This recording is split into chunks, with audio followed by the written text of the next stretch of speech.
Excuse the delay between the two episodes, but we're gonna act like you didn't miss anything. We're just gonna hop right into it. This is how the map is looking after round one. Shortly, we're gonna start the next round and the final rounds after that and see who wins it all. We have our first spin, and it will be Bobby Lashley. Bobby Lashley will get Oklahoma.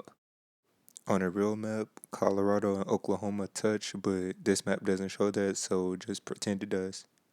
And now we have Edge.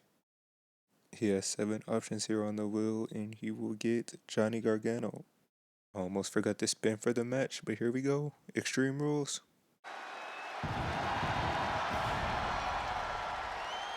The fireworks go off. Edge making his way to the ring.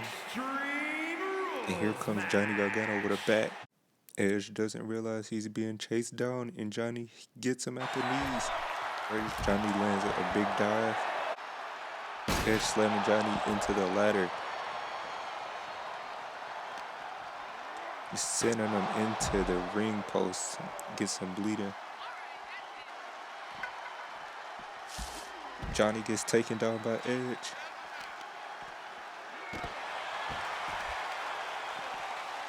Johnny with the reversal. Goes under the ladder. And the Edge takes him down again. Edge going for the pin here. Nothing crazy really happened in this match, but Edge picks up the win nonetheless. Alright, Edge takes Johnny off the map, and let's see if he will get better or worse off this next spin. Edge gets +2 recovery.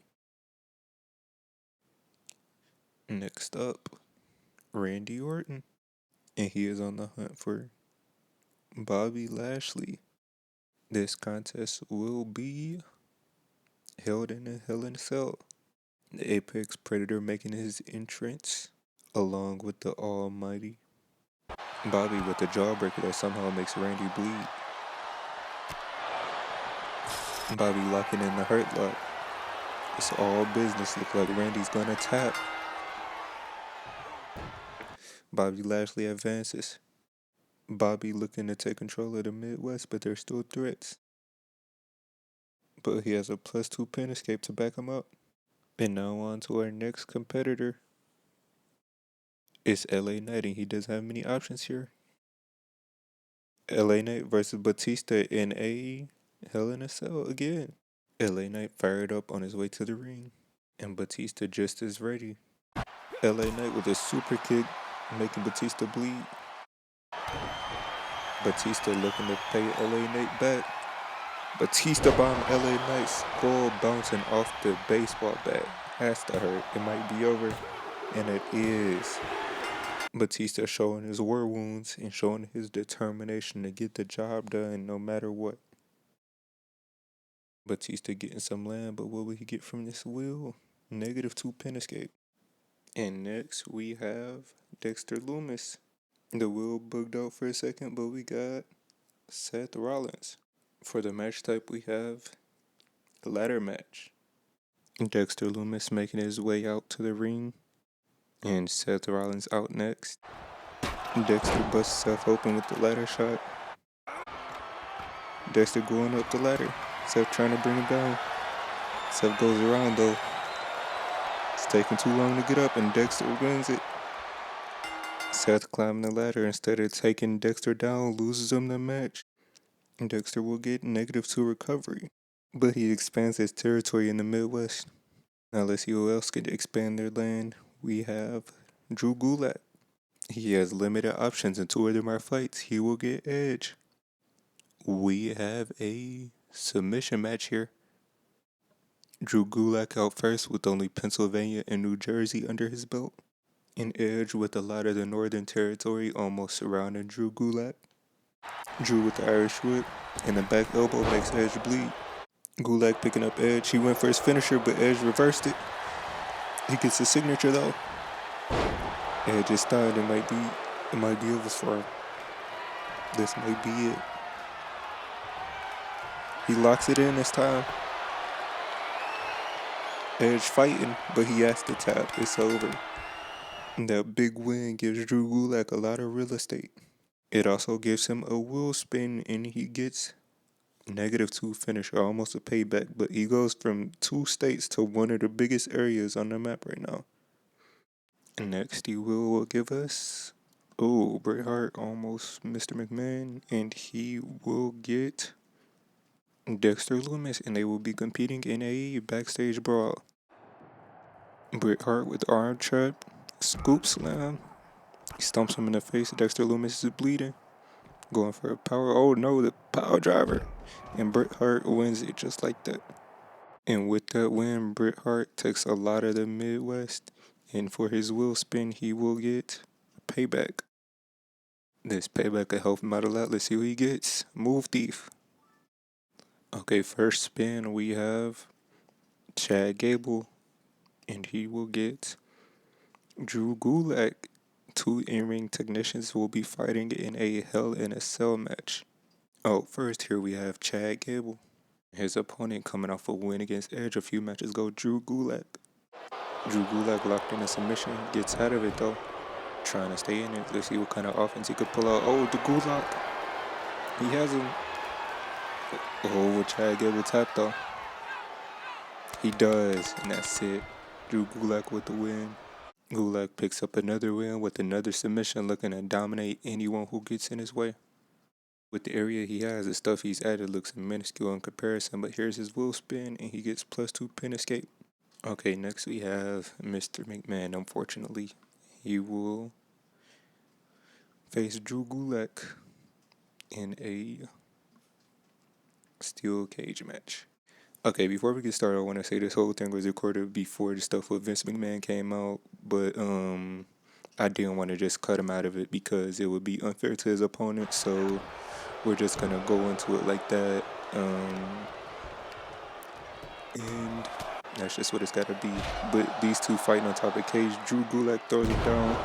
It's time to make his escape. It's taking a while. He's not doing so good.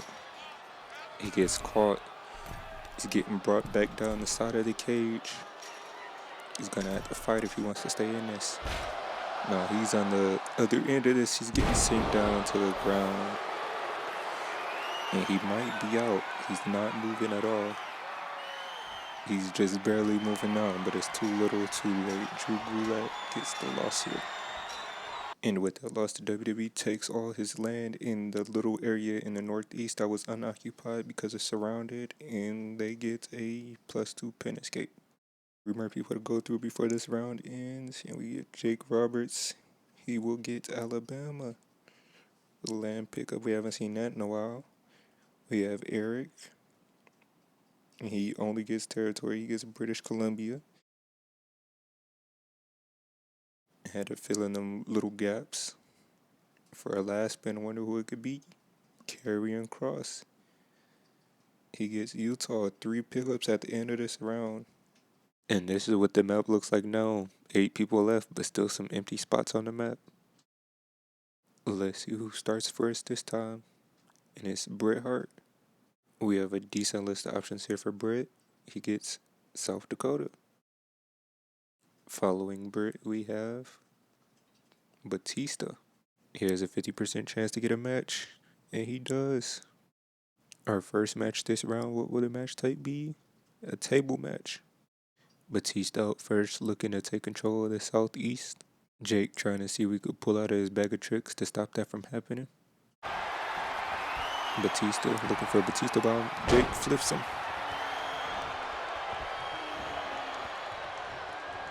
What is Jake looking to do here? He has him on the table, and then Spine Buster finishes it. Jake with the first elimination of the round, and we are now down to 7. And now Jake, with most of the Southeast under his control, will go for his will spin, and he will get -2 finisher. Moving on, we have Karrion Kross. The odds of him getting a match are high as he gets Stone Cold Steve Austin. There was a while where we weren't having matches, but now we have back-to-back ones. This one will be a Falls Count Anywhere. Karrion Kross here looking to advance. And so is Stone Cold, and I don't think either one of them are going to go down without a fight.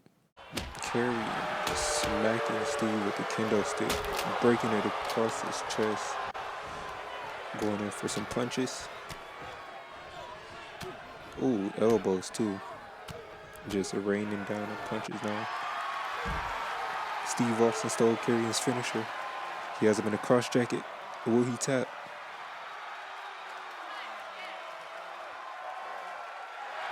Karrion here finally gets out of it.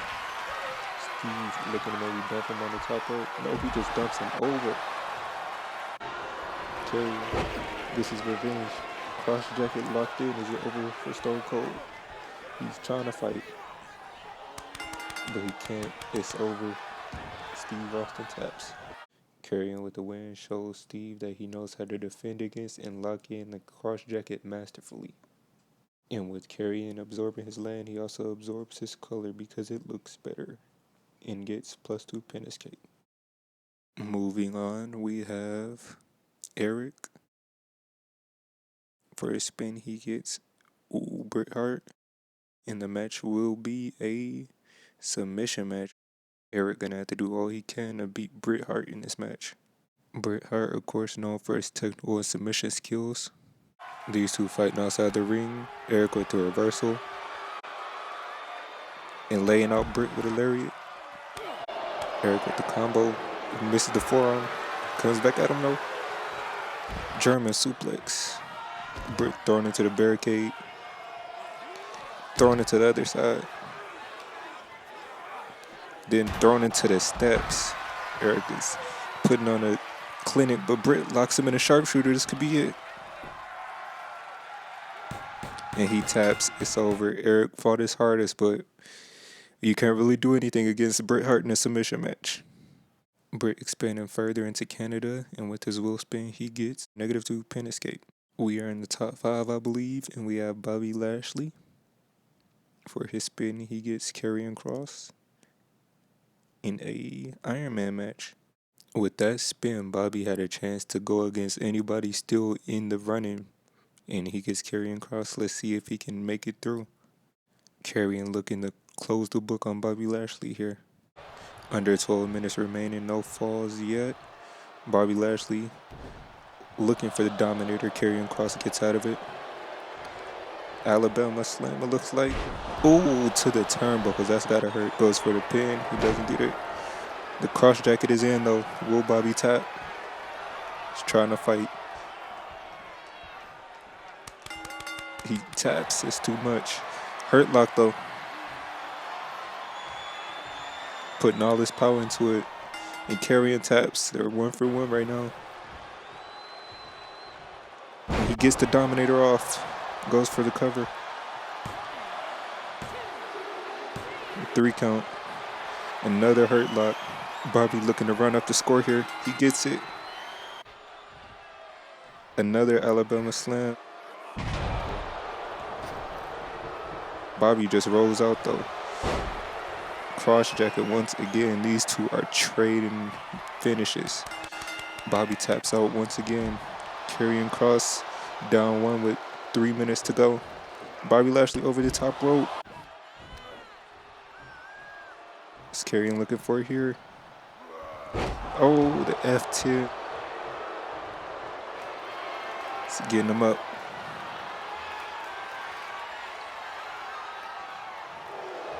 Another cross jacket. Karrion trying to tie. Does he get it? He does. Tie game. Another hurt lock. Bobby trying to get back in it. Trying to stay on top. And he does. Immediately after the hurt lock, Bobby picking him up. Looking for a Dominator.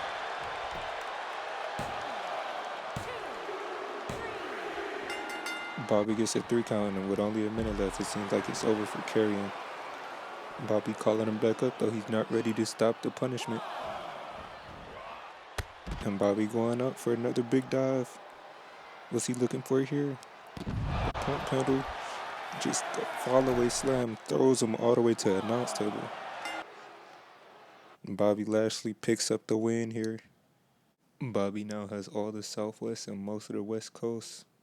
And with that, he gets -2 finisher.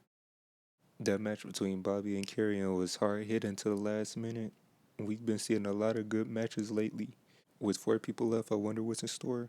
As we start this next round, I want to apologize for taking this long to get this out there. I don't know if anybody was waiting on this, but if you were, my bad. I should have got this out sooner. And here we go. Let's see who we get. Bobby Lashley once again. Will we keep collecting states or will we actually get a match? We get a match. And this will be normal. Bobby Lashley after a hard fought match against Karrion Kross coming out here first looking dominant. Starting off this match. Immediately with a lockup. Bobby Lashley fighting out of it. Going for a submission already. The bear hug.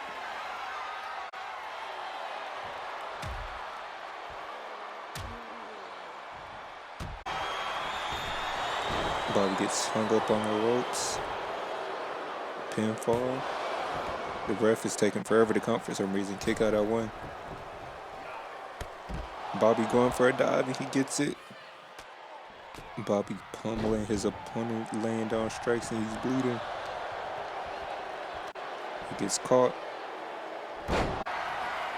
Just laid out with a gourd buster. Bobby looking for a spear. Close range, high impact. Bobby looking for the cover. In an easy 3 count. Bobby Lashley doing us all a favor, taking out the trash and putting himself in the top 3.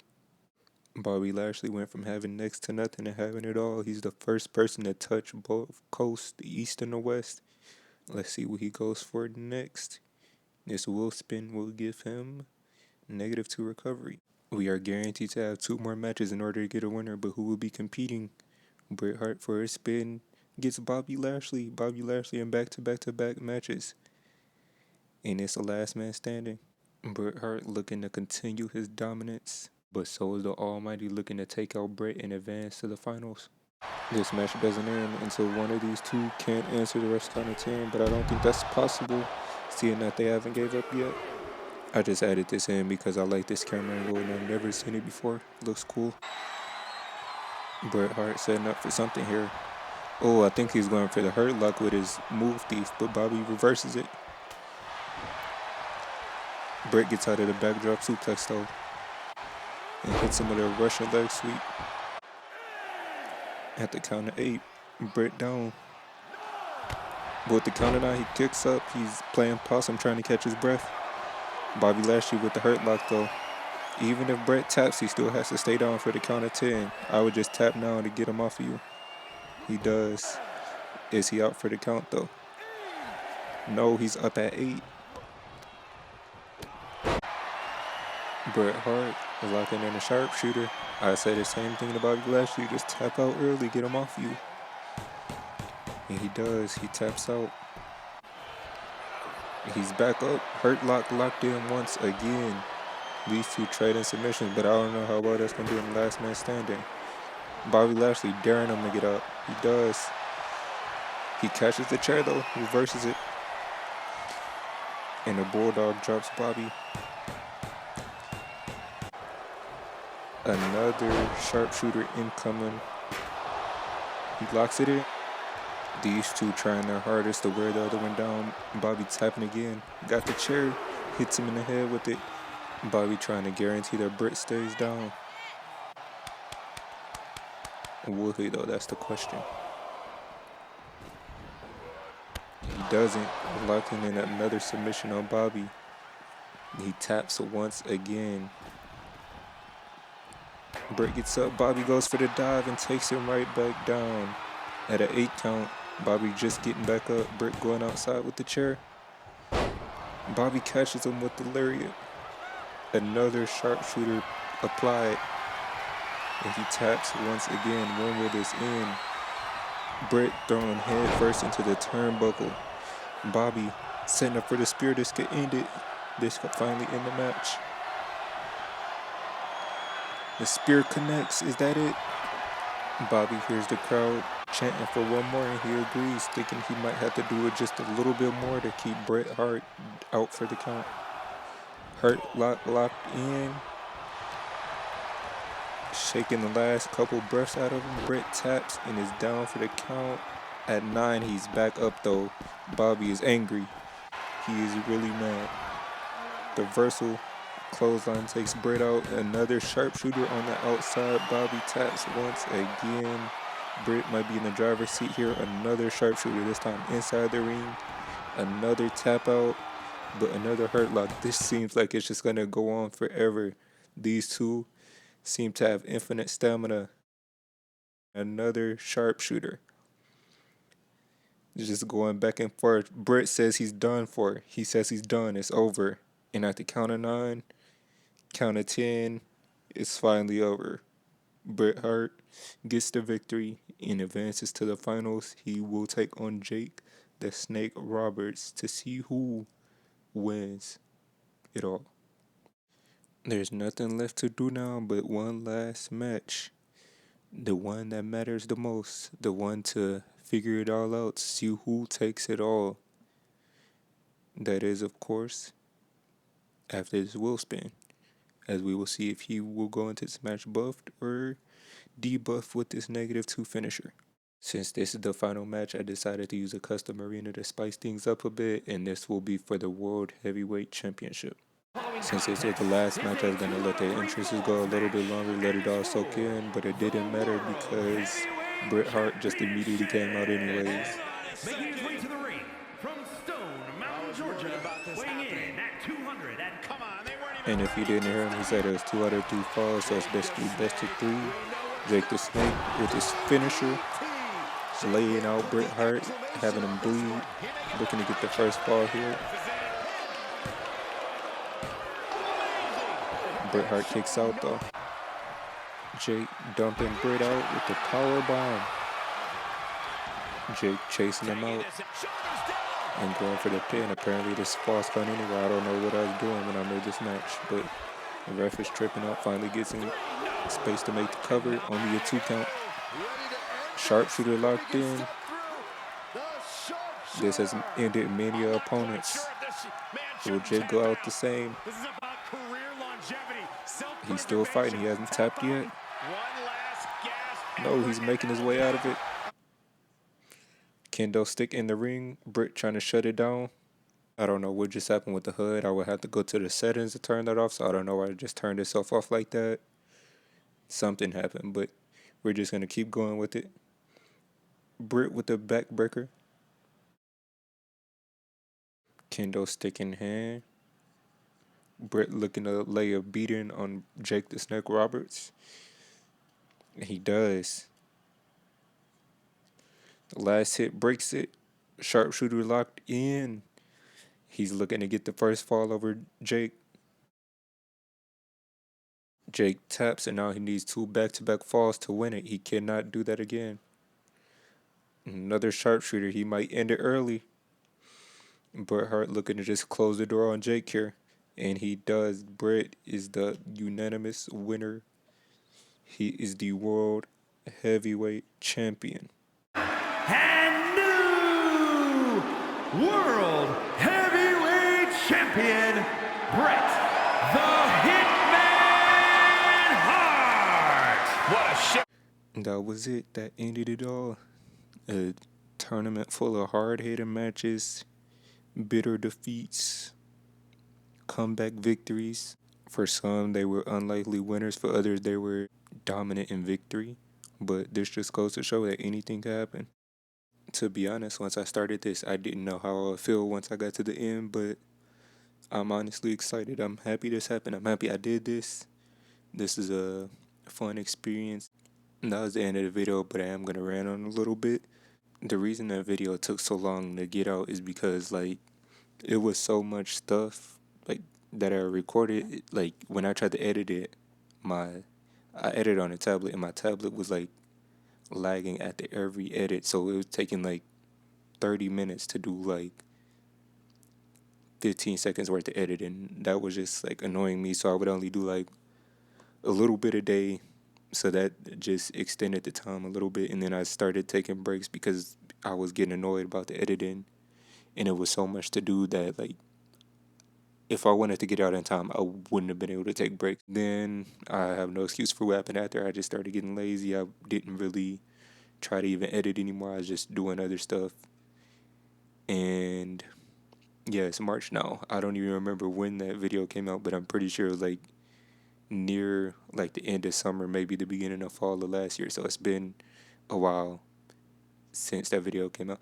I'm happy part one came out because if part one didn't, and if I didn't upload part one, I probably wouldn't even try to finish part two. I would have probably just gave up and scrapped the whole thing. So I'm happy that came out because that kind of um encouraged me to finish it because I'm like part one's already out. I had to finish part two. Like I can't just have part one up and not finish part two.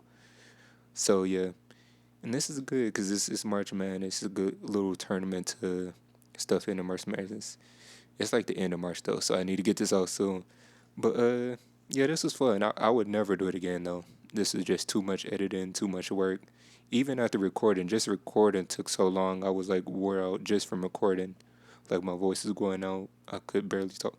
Then even after recording, like that's another reason why I didn't really focus on editing, cause like the reason this took so long, I had everything recorded, everything edited. I just had to put voiceover in it, and the voiceover was like killing my voice also. So I was taking breaks out there doing voiceover and stuff, but it's out, and I'm happy that it's out. Really got nothing to stress about now. I could get back to doing other videos.